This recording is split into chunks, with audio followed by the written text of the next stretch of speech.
ಗಾರ್ಬೇಜ್ಗೆ new cess ಹಾಕಿ, new tax ಅದು ಅಂತ ರೀತಿ ಸೆಸ್ ಹಾಕಿದ್ದಾರೆ. ಅಪಾರ್ಟ್ಮೆಂಟ್ಗಳಲ್ಲಿ ಕಸ ಎತ್ತಬೇಕಾದ್ರೆ ಒಣ ಕಸ ಹಸಿ ಕಸ ಬೇರ್ಪಡಿಸಿ ತೂಕ ಹಾಕಿ ಕೊಡ್ಬೇಕು ಅವರು. ಆನ್ಲೈನಲ್ಲಿ ಹಾಕಬೇಕು. ಅದರಿಂದಾಗಿ ಕಸ ಈಗ ಕಲೆಕ್ಷನ್ನೇ ಆಗ್ತಾ ಇಲ್ಲ ಎಲ್ಲಿನೂ. ಇವರು ಹೋಗ್ತಿಲ್ಲ, ಬೀದಿಯಲ್ಲಿ ಕಸದ ರಾಶಿ ಬೀಳ್ತಾ ಇದೆ. ಅದು ಪತ್ರಿಕೆಗಳು ನೋಡಿ, ಇವತ್ತೆಲ್ಲ ಪತ್ರಿಕೆಗಳನ್ನು ನೋಡಿದ್ರೆ ಜನರಲ್ ವಿಷಯ ನೋಡಿ, ಕಸ ಸಂಗ್ರಹ ವ್ಯತ್ಯಯಕ್ಕಿಲ್ಲ ದಂಡ. ಆಮೇಲೆ ಈ ಟ್ಯಾಕ್ಸ್ ದುಡ್ಡೇನಾಯ್ತು ಮತ್ತೆ? ಹಸಿ ಒಣ ಕಸ ವಿಂಗಡಣೆ ಕಡ್ಡಾಯದಿಂದ ಕಸದ ಸಮಸ್ಯೆ, ಬೇಕಾದಷ್ಟು ಈ ರೀತಿ ಸಮಸ್ಯೆಗಳು ಇವತ್ತು ಬರ್ತಾವೆ. ಕಸ ನಿರ್ವಹಣೆಗಾಗಿ ಸರಿಯಾಗಿ ಮಾಡದ ಗುತ್ತಿಗೆದಾರರ ವಜಾಕ್ಕೆ ಸೂಚನೆ. ಈ ಆಫೀಸರ್ಗಳು ಬೇರೆ, ಇಲ್ಲಿ ವೇಸ್ಟ್ ದಂಡ. ಇವರು ಇದಕ್ಕೊಂದು ಸಪರೇಟ್ ಡಿಪಾರ್ಟ್ಮೆಂಟೇ ಮಾಡಿದ್ದಾರೆ. ಆಮೇಲೆ ದೊಡ್ಡ ವಿಷಯ ಇಲ್ಲಿ ಏನು ಅಂತಂದ್ರೆ, Bengaluru solid waste management limited, ಇಲ್ಲಿ ದೊಡ್ಡ ಕಥೆ ಇದೆ. ಏನಂತಂದ್ರೆ,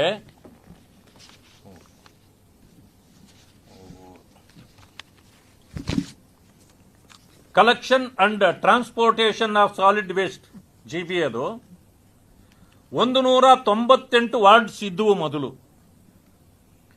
ಅಲ್ಲೇನು ಮಾಡಿದ್ರು, 33 ಪ್ಯಾಕೇಜ್ ಮಾಡಿದ್ರು.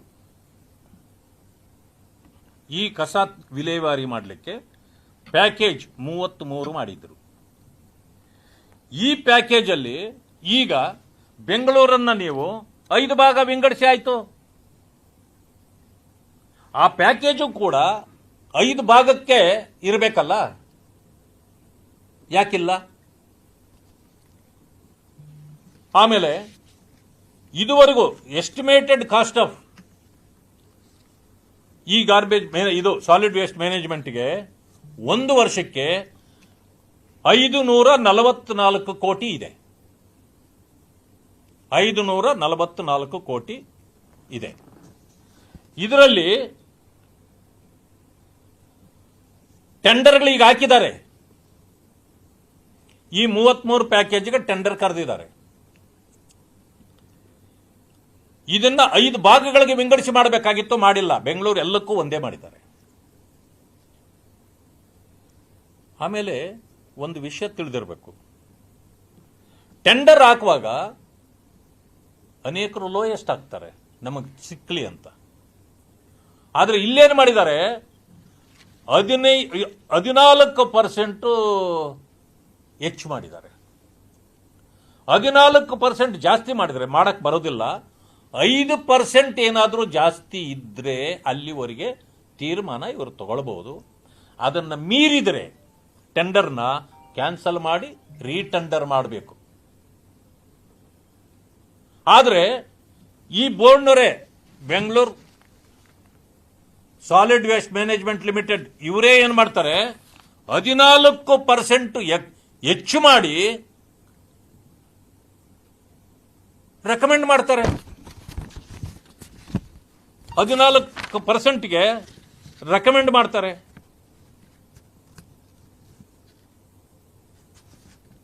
ಮಾಡಲಿಕ್ಕೆ ಬರೋದಿಲ್ಲ, ಆದ್ರೆ ಇವರು ರೆಕಮೆಂಡ್ ಮಾಡ್ತಾರೆ.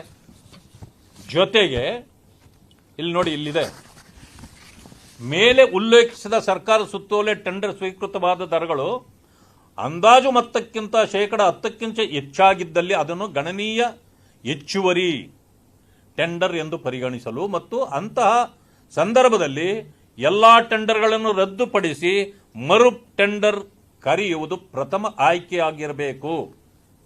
ಇದು ಸರ್ಕಾರದ ಆದೇಶ, ಇದೆ ಯುಡಿ ಆದೇಶ. ಇದನ್ನು ಧಿಕ್ಕರಿಸಿ ಇವರು ಮಾಡಿರೋದು.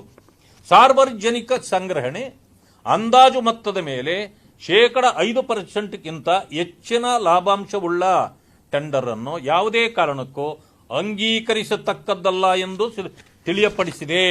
ಇದು ಸರ್ಕಾರ ಆದೇಶ. ಹಿಂಗಿದ್ರು 14% ಇವರು ಯಾಕೆ ಮಾಡ್ತಾರೆ? ಅಂತಂದ್ರೆ ಅವರಿಂದ ಕಿಕ್ ಬ್ಯಾಕ್ ಪಡೆಯಲಿಕ್ಕೆ. ಎಷ್ಟು percent kick back? Kick back 15%. ನೇರವಾಗಿ ಕೇಳ್ತಾರೆ 15%. ಇದನ್ನು ನೀವು ಹೆಂಗೆ ಸಾಬೀತುಪಡಿಸಬಹುದು ಅಂತ ಹೇಳ್ತೀನಿ. Contractor in high court IAS officer said 15% cut or no deal. ಇವರು ಕೋರ್ಟ್ಗೆ ಹೋದ್ರು. ಬಾಲಸುಬ್ರಹ್ಮಣ್ಯಂ ಅಂತಕ್ಕಂಥವರು ಪ್ರಧಾನ ಕಾರ್ಯದರ್ಶಿಗಳು ಕಾಂಟ್ರಾಕ್ಟರ್ಸ್ ಅಸೋಸಿಯೇಷನ್. ಅವ್ರು ಹೇಳ್ತಾರೆ ಡೈರೆಕ್ಟ್ ಆಗಿ UDD ಇವರು ಬಡ್ಜೆಟ್ 3% ಕೊಡಬೇಕು.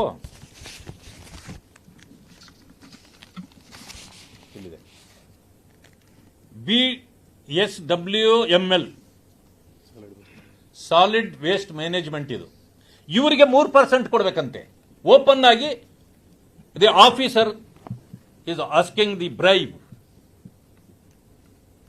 3% ಅವ್ರಿಗೋಗುತ್ತೆ. UDDಗೆ 3% ಕೊಡಬೇಕು, ಗೌರ್ಮೆಂಟ್ಗೆ 9% ಕೊಡಬೇಕು. ಆದ್ರಿಂದ ನೀನು 15% ಕೊಟ್ರೆ ಟೆಂಡರ್ ಮಾಡಿಕೊಡ್ತೀವಿ, ಇಲ್ಲ ಅಂತಂದ್ರೆ ಟೆಂಡರ್ ಇದನ್ನ ಕೊಡಕ್ ಬರೋದಿಲ್ಲ ಅಂತ ಹೇಳಿ ಹೇಳ್ತಾರೆ. ಇದರಲ್ಲಿ ಯಾರು ಅಂತಂದ್ರೆ ನೇರವಾದ ಹೊಣೆ ಹೊತ್ತಿರ್ತಕ್ಕಂಥವ್ರು ಅಲ್ಲಿ CEO ಅಂತ ಒಬ್ಬರಿದ್ದಾರೆ, ಕರಿಗೌಡ. ಕರಿಗೌಡರು is officer and remaining of politician. ಇವರು ಯಾರ ಕರುಣೆಯಿಂದ ಅಲ್ಲಿದ್ದಾರೆ? Is the main person Tushar Girinath, secretary UDD. ಇವರ ಹೆಸರುಗಳನ್ನ ನಾವು ಹೇಳೋದಲ್ಲ. ಈ ಬಾಲಸುಬ್ರಹ್ಮಣ್ಯಂ ನೋಡಿ, ಇಲ್ಲಿ ಕೋರ್ಟ್ಗೆನೆ ಅಫಿಡವಿಟ್ ಅಲ್ಲಿ ಕೊಟ್ಬಿಟ್ಟಿದ್ದಾರೆ, ಪ್ರಮಾಣ ಪತ್ರ ಮಾಡಿ ಕೊಟ್ಬಿಟ್ಟಿದ್ದಾರೆ. ಇವರೇ ನಮ್ಮನ್ನು ಕೇಳಿದ್ದು, ಇವರು ಕೇಳ್ತಾ ಇದ್ದಾರೆ ಅಂತೇಳಿ ನೇರವಾಗಿ ಕೋರ್ಟ್ಗೆ ಹೇಳಿದ್ದಾರೆ. ಇದು ಬೇಕಾದಷ್ಟು ಟ್ವೀಟ್ಗಳು ಬಂದಿದೆ. ಗುತ್ತಿಗೆದಾರರ ಸಂಘದಿಂದ ದೃಢೀಕರಣ ಪತ್ರ ನೋಡಿ, ದೃಢೀಕರಿಸಿ ಕೋರ್ಟ್ಗೆ ಕೊಟ್ಟಿರೋದು ಇದು. ಆಮೇಲೆ ಸಾಕ್ಷ್ಯ ಸಂಗ್ರಹಕ್ಕೆ ಅರ್ಜಿ, ತ್ಯಾಜ್ಯ ಟೆಂಡರ್, ಹೈಕೋರ್ಟ್ಗೆ ಪ್ರಮಾಣ ಪತ್ರ ಸಲ್ಲಿಕೆ, ಲಂಚ ಸಾಕ್ಷ್ಯ ಸಂಗ್ರಹಕ್ಕೆ ಅರ್ಜಿ. ಅಲ್ಲಿಂದನೂ ಕೂಡ ಇದಾಗಿದೆ, ಕೋರ್ಟಿಂದನೂ ಕೂಡ. ಇದು ಕೊನೆಗೆ ಎಲ್ಲೋಗ್ತದೆ ನೋಡಿ, 33 ಪ್ಯಾಕೇಜ್ಗಳಾಗ್ತದೆ. ಈ 33 ಪ್ಯಾಕೇಜ್ಗಳಲ್ಲಿ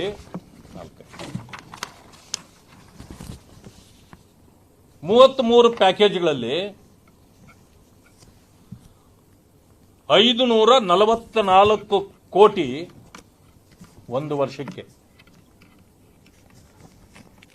14% ರೈಸ್ ಇನ್ ಟೆಂಡರ್, 14% ರೈಸ್ ಮಾಡಿಬಿಟ್ರೆ ಒಂದು ವರ್ಷಕ್ಕೆ 62 ಕೋಟಿ ಹೆಚ್ಚಾಗತ್ತೆ.